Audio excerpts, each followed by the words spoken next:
Hello guys, welcome back to our channel CSC concepts with Parineeta.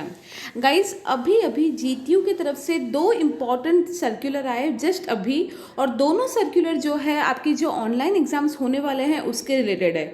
तो guys, बहुत बहुत ज़्यादा इम्पॉर्टेंट वीडियो है ये। अभी जो विंटर 2020 के जो एग्ज़ाम्स है स्टूडेंट्स के, वो ऑनलाइन में होने वाले हैं। उसका तो फाइनल सर्कुलर दे ही दिया था जीटीयू ने, राइट। तो उन लोगों के तो ऑनलाइन एग्ज़ाम ही होंगे एमसीक्यू बेसिस पे। बट जो स्टूडेंट्स बाकी है अभी 2021 में जिनके एग्जाम्स होंगे, वो भी मोस्ट प्रॉबेबली ऑनलाइन ही होंगे। तो गाइज, ये वीडियो जो है, अगर आप विंटर 2020 एग्जाम आपकी बाकी है तो आपके लिए ये 110% इम्पॉर्टेंट है। पर अगर आप ऐसे स्टूडेंट हैं जो 2021 सेमेस्टर में, इस सेमेस्टर में आपको एग्ज़ाम देना है, तो आप भी ये वीडियो देख लीजिए। बिकॉज ये वीडियो में ओवरऑल ऑनलाइन एग्ज़ाम, जीटीयू के जो ऑनलाइन एग्ज़ाम्स होंगे उसके लिए क्या क्या चीज़ें ध्यान रखनी पड़ेगी, कैसे आपको एग्ज़ाम देना है, किस तरह से क्या होगा, वो सारी चीज़ें डिटेल में जीटीयू ने ये दो सर्कुलर्स में समझाए हैं।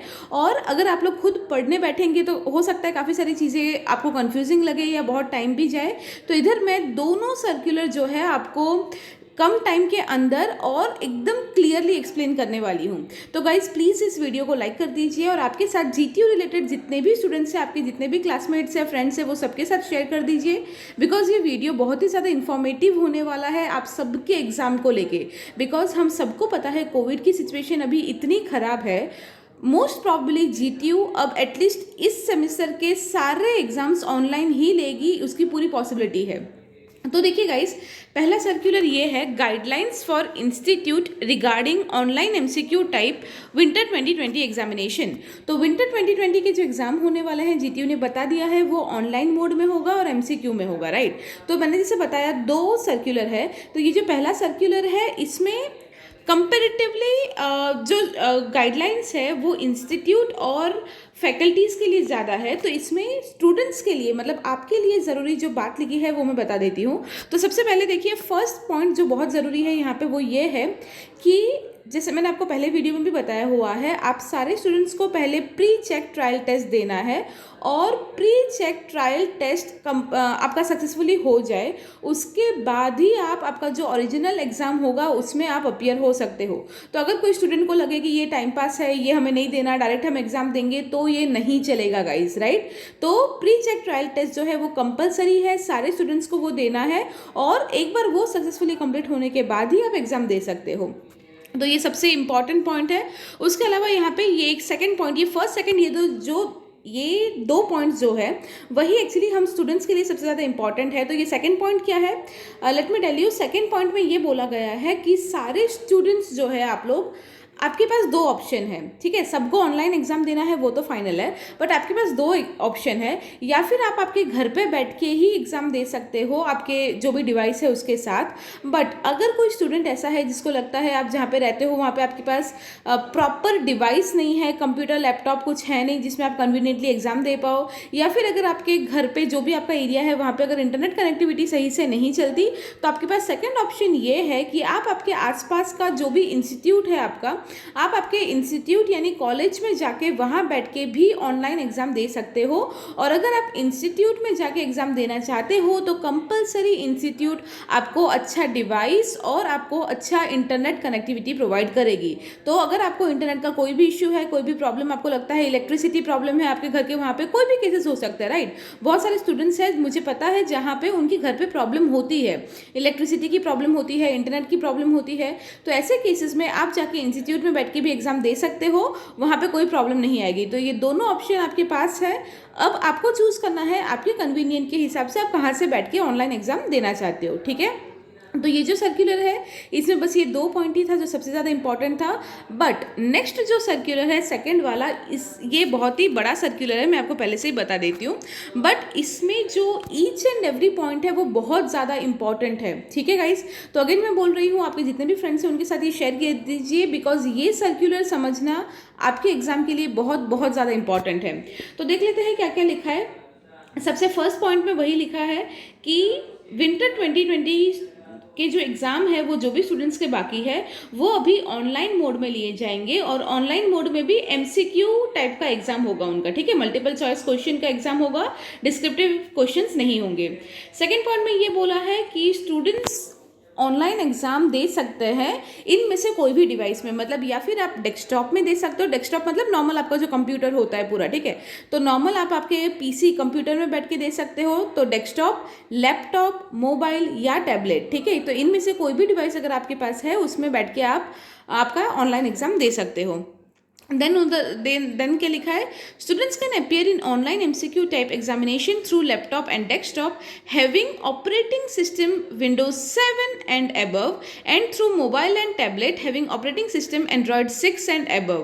तो गाइज देखिए ये बहुत इंपॉर्टेंट पॉइंट है कि अगर आप आपके, क्योंकि ये सब जानना बहुत ज़्यादा ज़रूरी इसीलिए है क्योंकि अभी बीच में जो 1-2 हफ्ते बाकी है आपके एग्ज़ाम को, तो इस टाइम पे अगर आपके पास ये चीज़ें नहीं भी है तो भी आप अरेंज कर सकते हैं, राइट। तो ये सारी चीज़ें बहुत इंपॉर्टेंट है कि अगर आप चाहते हैं लैपटॉप या डेस्कटॉप से एग्जाम देना तो उसमें कंपलसरी आपका जो विंडोज़ का ऑपरेटिंग सिस्टम है वो विंडोज 7 या उससे ऊपर का ही होना चाहिए, ठीक है। विंडोज 7, 8, 10 उनमें से कोई भी चलेगा, तो विंडोज 7 या उसके ऊपर का होना चाहिए।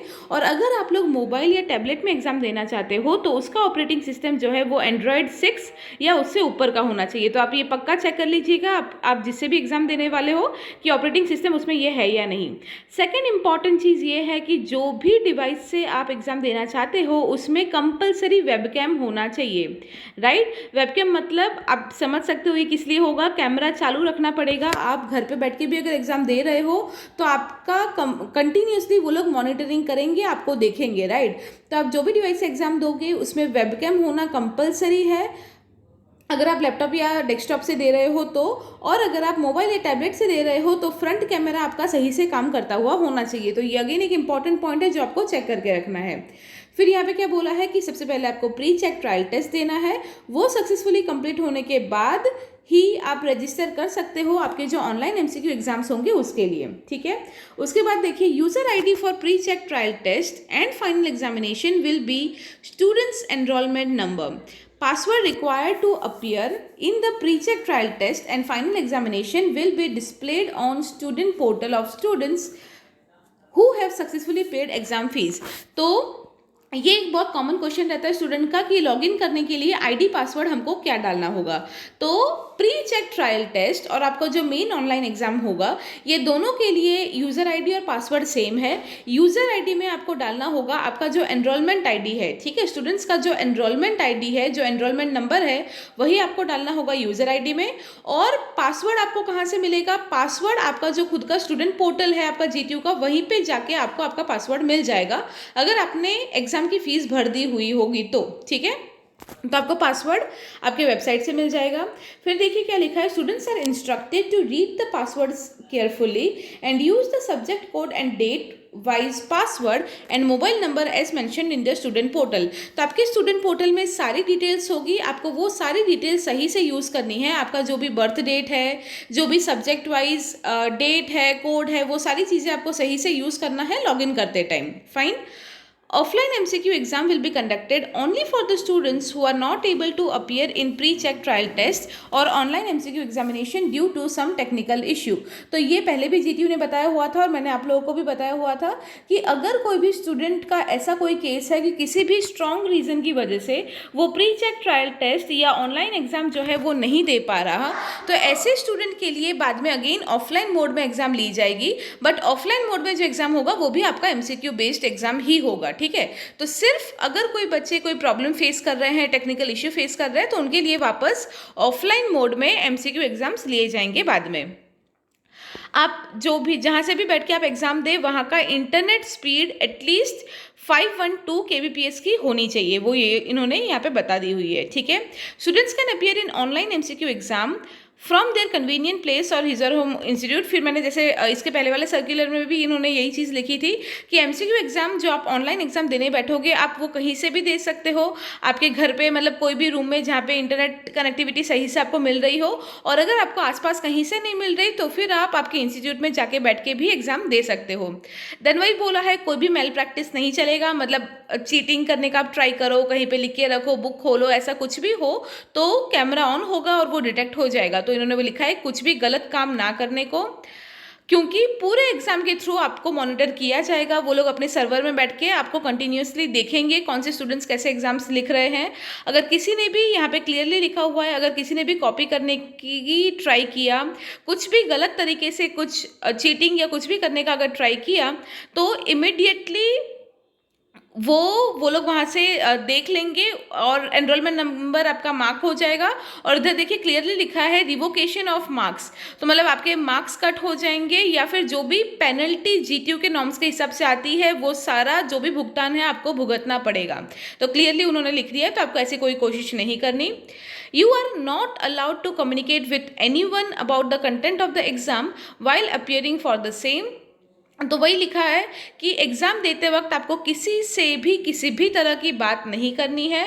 एग्ज़ाम का जो एप्लीकेशन है, आप जब एग्ज़ाम दो तब कोई भी एग्ज़ाम के ऐप में आपको बस अपने आंसर्स लिखने हैं। आंसर्स लिखने भी नहीं, एमसीक्यू है तो जस्ट आपको ABCD या जो भी ऑप्शन है उसमें टिक करना है। उसके अलावा कोई भी छेड़खानी नहीं करनी है आपको उसमें। Ensure you do not turn off your device while giving exam. तो आप एग्जाम के बीच में आप जो भी मोबाइल, टैबलेट, कंप्यूटर, लैपटॉप जिसमें भी आप एग्जाम दे रहे हो, आपको आपका डिवाइस ऑफ नहीं करना, क्योंकि फिर हो सकता है वापस चालू ही ना हो तो आपके मार्क्स मतलब ऐप का एग्जाम वहीं पे रुक जाएगा और नुकसान आपका ही होगा। तो एग्जाम के दौरान आपको आपका डिवाइस बंद नहीं करना। During exam do not try to move out of the exam by pressing non relevant keys. मतलब भाई किसी भी तरह का आपको छेड़खानी नहीं करना, कुछ और लैपटॉप में कुछ और दबा देना या किसी भी ऐसा कुछ, क्योंकि अगर आप ऐसा कुछ करेंगे तो हो सकता है नुकसान आपका ही हो, एग्जाम वहीं पे रुक जाएगा और आगे आपको एग्जाम देने नहीं दिया जाएगा। फिर क्लियरली ये चीज़ बोली है, आप जब एग्जाम लिख रहे हो तब ऑब्वियसली इन्होंने कैमरा ऑन रखने को इसीलिए बोला है ताकि वो आपको देख पाए। इसीलिए यहाँ पे बोला हुआ है कि अगर आप घर पे बैठ के एग्जाम दे रहे हो तो आपको मास्क नहीं पहनना, बिकॉज अगर आप मास्क पहन के बैठोगे तो आपका फेस क्लियरली नहीं दिखेगा। तो आपको मास्क पहन के नहीं बैठना, आपको आपके फेस को हाथ से या किसी चीज़ से कवर नहीं करना, सो दैट उनको क्लियरली आपका फेस दिखे कि लाइक कौन एग्जाम लिख रहा है, राइट। आपके आसपास कोई आवाज़ नहीं होनी चाहिए, कोई दूसरा तीसरा कोई और व्यक्ति नहीं होना चाहिए आपके आसपास। और जो भी आपका इमेज दिख रहा है एकदम सीधा आपको लैपटॉप या मोबाइल जो भी रखना है ताकि आपका इमेज क्लियरली और स्ट्रेट तरीके से दिखे। आपको वही आपके फिंगर से, पाम से किसी भी तरह से आपको कैमरा को हाइड नहीं करना, क्योंकि इस तरह से अगर कुछ भी हो तो चीटिंग का उनको शक होगा और आपकी एग्जाम वहीं पे रोक दी जा सकती है, राइट। तो ये सारे उन्होंने डूज एंड डोंट्स लिखे हैं। उसके अलावा आप जहाँ पे भी बैठ के, लाइक कभी कभी घर पे होता है कि हम लोग कोई मीटिंग अटेंड कर रहे हैं या कुछ कॉन्फ्रेंस अटेंड कर रहे हैं, तो एक रूम में अगर इंटरनेट नहीं आता या इंटरनेट लो आता है तो हम दूसरे रूम में चले जाते हैं, ऐसा कुछ करते हैं। बट इन्होंने यहाँ पे क्लियरली लिखा है कि आपको पहले से डिसाइड कर लेना है और एक बार जहाँ पे बैठ के आपने एग्ज़ाम स्टार्ट किया वहाँ पे बैठ के ही आपको पूरा एग्ज़ाम देना है। किसी भी तरह से एग्ज़ाम चालू होने के बाद बीच में से आपको लोकेशन चेंज नहीं करना, ये इन्होंने क्लियरली बोल दिया है। मतलब अगर मोबाइल है, लैपटॉप है तो लैपटॉप उठा के दूसरे रूम में चले गए, ऐसा नहीं चलेगा। एक जगह पे बैठ के अगर आपने एग्जाम स्टार्ट किया है वहीं पे बैठ के कंटिन्यूसली आपको पूरा एग्जाम देना पड़ेगा। फिर जब एग्ज़ाम चल रहा होगा उसके बीच में आप आपके लैपटॉप, कंप्यूटर किसी में भी कोई भी दूसरा डिवाइस नहीं डाल पाओगे, राइट। मतलब कोई electronic, tablet, Bluetooth, USB device आपको कनेक्ट नहीं करना, कुछ भी आपको एग्ज़ाम के बीच में कनेक्ट नहीं करना। देन एग्ज़ाम देने के लिए आपको यहाँ पे बोला है कि क्रोम ब्राउज़र का लेटेस्ट वर्जन आपको डाल लेना है। तो क्रोम ब्राउज़र जनरली होता ही है सारे डिवाइस में, अगर नहीं है तो आपको इंस्टॉल कर लेना है, और अगर है भी तो भी आपको चेक कर लेना है कि वो लेटेस्ट अपडेटेड है या नहीं, वरना आपको अपडेट कर लेना है। देन यहाँ पे लिखा है कि once you log in to appear in exam, first of all your photo and photo ID will be captured. You are inform to keep your college ID or government approved original photo ID। Okay, तो exam जब आप देने आओ तब, मतलब जब भी आप एग्ज़ाम देने के लिए बैठो तो आपको ये चीज़ें कंपलसरी रखनी है आपके पास। आपके कॉलेज का जो ID कार्ड है वो, और आपका कोई एक ओरिजिनल ID प्रूफ, मतलब वो इलेक्शन कार्ड, आधार कार्ड, पासपोर्ट कुछ भी हो सकता है, बट एक ID प्रूफ और आपके कॉलेज का ID कार्ड, ये दोनों आपके पास होना चाहिए। देन मैंने जैसे बोला कि आपको मास्क नहीं पहनना है, ये उन्होंने बोल दिया है एग्ज़ाम देते वक्त, बिकॉज सो दैट कैमरा में क्लियरली आपका फेस दिखे, इसलिए आपको मास्क या किसी भी तरह से कवर नहीं करना अपने फेस को। एंश्योर टू हैव कंसिस्टेंट, और हाँ ऑब्वियसली मतलब क्योंकि पूरा एग्जाम ऑनलाइन होगा तो ये चीज़ का आपको खास ध्यान रखना है कि आप जहाँ पे भी बैठो वहाँ पे इंटरनेट की कनेक्टिविटी बिल्कुल अच्छे से आ रही हो, कोई प्रॉब्लम ना हो इंटरनेट कनेक्टिविटी में। उसके अलावा जब आप एग्ज़ाम दे रहे हो, अगर आप मोबाइल फ़ोन से दे रहे हो तो कोई भी कॉल आना जाना उसमें नहीं चाहिए। तो आप उसमें कॉल फॉरवर्डिंग या कॉल डाइवर्ट पहले से कुछ करके रखना, ताकि एग्ज़ाम के बीच में कोई भी कॉल्स ना आए आपको। उसके बाद देखिए ये इंपॉर्टेंट चीज़ कि आपको एग्ज़ाम किस में देनी है।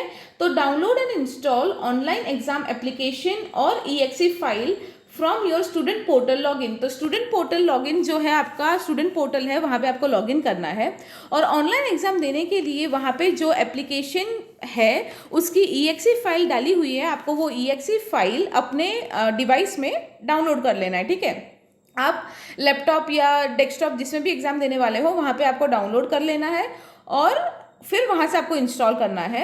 If you will download multiple files then file name will change and it will not work. तो ये बहुत इंपॉर्टेंट है, लास्ट टाइम भी काफ़ी लोगों का हुआ था। मतलब लेट्स से अगर उन्होंने नाम रखा है उस APK फाइल का कि APK या EXE फाइल का अगर उन्होंने नाम रखा है ऑनलाइन एग्ज़ाम, तो क्या होगा कि पहली बार आप जब डाउनलोड करोगे तब उसका नाम ऑनलाइन एग्ज़ाम ही होगा। बट अगर गलती से आपने उसको सेकेंड टाइम डाउनलोड कर दिया तो उसका नाम ऑटोमेटिकली चेंज हो जाएगा ऑनलाइन एग्ज़ाम 1। अगर आप तीसरी बार करोगे तो ऑनलाइन एग्ज़ाम 2। तो क्या होगा, ये ऑनलाइन एग्ज़ाम 1 या ऑनलाइन एग्ज़ाम 2 अगर इस तरह से नाम बदल जाए तो वो एप्लीकेशन सही से काम नहीं करेगा। तो इसीलिए आपको ध्यान रखना है, आपको एक ही बार डाउनलोड करना है सही तरीके से और फिर उसको इंस्टॉल करना है, राइट। तो आपको एक ही बार डाउनलोड करना है। उसके बाद देखिए इधर क्लियरली लिखा हुआ है कि लैपटॉप डेस्कटॉप में क्या करना है और मोबाइल टैबलेट में क्या करना है। ठीक है, तो आपको यहाँ से पता चल ही जाएगा कि आपको क्या क्या करना है। स्टेप्स यहाँ पे 4-5 स्टेप ही है, जनरल वाले ही है कि आपको डाउनलोड करना है, फिर उसको अनजिप करना है और फिर अल्टीमेटली जो स्क्रीन खुलेगा उसमें आपको आपकी डिटेल्स डालनी है, आपकी जो भी क्रेडेंशियल्स है, enrolment number, registered mobile number, वो सब डाल के उधर आपको सारे इंस्ट्रक्शंस दिख जाएंगे, उसके हिसाब से आपको लॉगिन करना है। फाइन। और उसके अलावा देखिए अगेन क्या क्या बोला है कि multiple students can't log in on the same device. मतलब एक डिवाइस में एक बार में एक ही स्टूडेंट लॉग इन करके एग्जाम दे सकता है। फिर डिवाइस के बारे में दिया है, device should be placed on a flat and study surface. मतलब जैसे मैंने पहले भी बताया, आपको स्ट्रेट सीधे कहीं पे आपको डिवाइस रखना है। आपके डिवाइस में screen saver, power saving mode ऐसा कुछ ऑन नहीं होना चाहिए। ठीक है, ये सारी चीज़ें डिसेबल्ड होनी चाहिए। Ensure you have a quite surrounding, आपके आसपास कोई भी किसी भी तरह का आवाज़ नहीं आना चाहिए। Exams run on auto save mode, you can री लॉग इन द एग्ज़ाम। मतलब ये एक अच्छी चीज़ है ऑब्वियसली, क्योंकि ये ज़रूरी भी है एग्ज़ाम देते टाइम कि अगर लेट्स से आप एग्ज़ाम दे रहे हो, आप ऑब्वियसली आपके साइड से तो आप ध्यान रखोगे ही, बट बाई चांस लाइट चली गई या कुछ भी हुआ तो आपका एग्ज़ाम बीच में ही बंद हो जाएगा, राइट, आपका डिवाइस बंद हो जाएगा। तो ऐसे केस में auto save mode already on है। मतलब लेट्स से अगर आपने 5 क्वेश्चन के आंसर दे दिए, फिर किसी तरह से आपका डिवाइस बंद हो गया या लाइट चली गई, कुछ भी हुआ, तो वापस जब आप खोलोगे तो वो 5 क्वेश्चन जो आपने टिक किए होंगे वो टिक किए हुए ही होंगे, आपको वापस नहीं करना होगा। तो ये ऑटो सेव मोड है। मतलब जब भी आप री लॉग इन करोगे, जितना आपने किया हुआ था उतना पहले से आपको दिखेगा ही। ठीक है, यू कैन री log in the exam, okay, but वही कि आपको ध्यान रखना है कि ऐसी कोई गलती या गड़बड़ ना ही हो। Any activity outside the exam live exam screen would result in log out. और अगर मतलब आपका एग्जाम चल रहा है, स्टिल आपने ऐसा वैसा कुछ भी करने का ट्राई किया, तो ऑटोमेटिकली वो आपको लॉग आउट कर देगा। इसलिए आपको ध्यान रखना है, आपको कुछ भी नहीं करना, राइट। फिर देखिए यहाँ पे एग्जाम कैसे देना है उसके कुछ इंस्ट्रक्शंस है, और ये इंस्ट्रक्शन एक्चुअली आप जब एग्जाम दोगे उसके पहले वहाँ पे भी सारे गाइडलाइंस ये वाले लिखे हुए ही होंगे, तो ये इतना कुछ ज़रूरी है नहीं, और आप पढ़ भी लेना। बहुत सिंपल सी चीज़ें है कि आपका जो भी टाइमर होगा वो आपको ऊपर दिखेगा। मतलब आपका लेट्स से 2 घंटे का एग्जाम है तो 1 घंटे खत्म हो गए और 1 घंटे बाकी है, या 1.5 घंटे खत्म हो गए और आधा घंटा बाकी है, ये सब कुछ आपको वहाँ पे दिखेगा। फिर नॉर्मल चीज़ें, मतलब आपको कोई भी अगर आंसर देना है तो आप आंसर देके सेव एंड नेक्स्ट कर सकते हो, सेव एंड रिव्यू कर सकते हो। अगर आपने कोई गलत आंसर दे दिया, फिर आपको दूसरा कोई आंसर देना है तो वहाँ पे आप क्लियर रिस्पॉन्स कर सकते हो। बस ये वाली सारी चीज़ें दी है यहाँ पे, ठीक है। और पूरा खत्म होने के बाद ही, पूरा जब आपको लगे कि आपने सारे एग्जाम सारे क्वेश्चन के आंसर दे दिए, फिर आपको लास्ट में सबमिट एग्जाम कर देना है, ठीक है। सबमिट एग्जाम पे क्लिक कर देना है और तब ऑटोमेटिकली सबमिट हो जाएगा। और यहाँ पे ये चीज़ इंपॉर्टेंट है, अगेन एक मैं आपको बता देती हूँ कि आपका एग्जाम का जो भी टाइम हो ना, उसके पहले यहाँ पे इन्होंने सजेस्ट किया हुआ है that students are inform to log in before 45 minutes of the start of the exam. तो एग्जाम का जो भी टाइमिंग है उसके 45 मिनट्स पहले आप लॉग इन कर ले, ताकि लॉग इन में कोई भी इश्यू आ रहा हो तो आपके पास ऑलरेडी मैंने आज वीडियो बनाया है, आपके पास नंबर भी है, वो नंबर पर कॉल करके आप वो इश्यू को रिजॉल्व करवा सकते हो। इन शॉर्ट कोई भी प्रॉब्लम आ सकती है, राइट। इसीलिए लास्ट मिनट तक आप वेट ना करें, 45 मिनट्स पहले ही आप लॉगिन कर दें आपके पोर्टल में। और एग्ज़ाम ख़त्म होने के बाद अगर आपने खुद से सबमिट एग्ज़ाम नहीं किया तो वो एग्ज़ाम ऑटोमेटिकली सबमिट हो जाएगा टाइम ख़त्म होने के बाद, ठीक है। और students are allowed to submit the exam only before 10 minutes of the end of exam. तो एग्जाम खत्म होने के 10 मिनट पहले आप सबमिट कर सकते हो। मतलब अगर आपको लगे कि आपको कुछ नहीं आता, आपको पहले के 10 मिनट 15 मिनट के बाद ही सबमिट कर देना है, तो ऐसा नहीं होगा। मैक्सिमम 10 मिनट पहले ही आप सबमिट कर सकते हो। और अगर आपने खुद से सबमिट नहीं किया तो अल्टीमेटली वो ऑटोमेटिकली सबमिट हो जाएगा। तो गाइस, ये सारी इन्फॉर्मेशन ये 2 सर्कुलर में था जो जीटीयू ने अभी अभी पोस्ट किया है। I hope this was helpful. मैंने डिटेल में सारे पॉइंट समझा ही दिए हैं, बट इसके बाद भी अगर आपको किसी भी पॉइंट में कोई डाउट हो कि एग्जाम में ये कैसे करना है, वो कैसे करना है, ये लिखा है इसका मतलब क्या है, तो प्लीज़ कमेंट करके पूछिए। We will definitely help you out. Thank you.